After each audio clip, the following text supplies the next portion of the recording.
IVF చికిత్సలో 25% భారీ discount, free doctor consultation, free ultrasound scan, logo launch, Andro max advanced male infertility centre ను కూడా ప్రారంభించారు.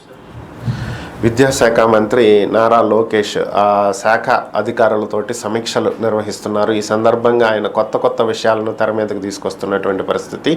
గుంటూరు ఏరియాలో ఉన్నటువంటి పాఠశాలలకు, గుంటూరు వెస్ట్ నియోజకవర్గంలో ముఖ్యంగా ఈ పాఠశాలలకు మధ్యాహ్న భోజనంలో పిల్లలకు గుడ్డు పెట్టట్లేదనేటువంటి అంశం మంత్రి నారా లోకేష్ దృష్టికి రావడం జరిగింది. సో దీని మీద విచారణ జరపగా తేలినటువంటి అంశం ఏంటంటే, గత డిసెంబర్ 2023 నుంచి కూడా ఈ పాఠశాలలకు గుడ్లు సప్లై చేస్తున్నటువంటి కాంట్రాక్టర్లకు బిల్లులు చెల్లించలేదు. దాదాపుగా 112 కోట్ల రూపాయల బిల్లులు ఇంకా పెండింగ్లో ఉన్నట్లుగా అధికారులు తెలియజేశారు. ఈ కారణం చేత కాంట్రాక్టర్ గుడ్లు పంపించలేదని, అందువల్లే విద్యార్థులకు గుడ్లు ఇవ్వలేదని చెప్పి తెలియజేయడం జరిగింది. అలాగే చిక్కీలు ఇస్తుంటారు, కొన్ని ఏరియాల్లో పల్లి పట్టి అని కూడా అంటుంటారు. సో ఈ చిక్కీలకు సంబంధించి కూడా మొత్తం 60 కోట్ల రూపాయల బిల్లులు పెండింగ్లో ఉన్నట్లుగా అధికారులు తెలియజేయడం జరిగింది.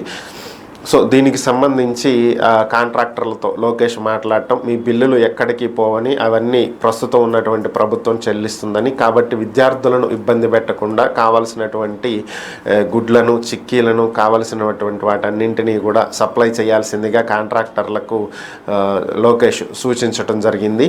సో ఉన్నటువంటి విషయాలను బయటకు చెప్పకుండా వైఎస్ఆర్ కాంగ్రెస్ పార్టీ తన మీడియా ద్వారా విద్యార్థులకు మధ్యాహ్న భోజనంలో గుడ్డు పెట్టట్లేదు, చిక్కీలు ఇవ్వట్లేదు అనేటువంటి ప్రచారం చేస్తుంది. కానీ వాళ్ళు గతంలో బకాయిలు పెట్టినటువంటి విషయం, దానివల్లే ఈ సప్లై చేయలేక కాంట్రాక్టర్ ఆపేసిన విషయం మాత్రం బయట పెట్టట్లేదని, అలాగే ఇటీవల ఇంకొక విషయం కూడా తన దృష్టికి వచ్చిందని, వసతి దీవెన కింద ఇవ్వాల్సినటువంటి 3,400 కోట్ల రూపాయలు ఇంకా పాఠశాలలు, కళాశాలలకు చెల్లించినటువంటి నేపథ్యంలో విద్యార్థుల సర్టిఫికేట్లను వాళ్ళు ఆపివేయటం జరిగిందని, అవి కూడా ఈ ప్రభుత్వం చెల్లిస్తుంది, విద్యార్థులను ఇబ్బంది పెట్టొద్దని చెప్పి అవి కూడా ఇప్పించడం జరిగిందని, ఈ విధంగా మేనమామని అని చెప్పుకునేటువంటి జగన్మామ చిన్నారులకు అన్యాయం చేసి వాళ్ళ నోర్లు కొడుతున్నాడని చెప్పి లోకేష్ కామెంట్ చేయడం జరిగింది.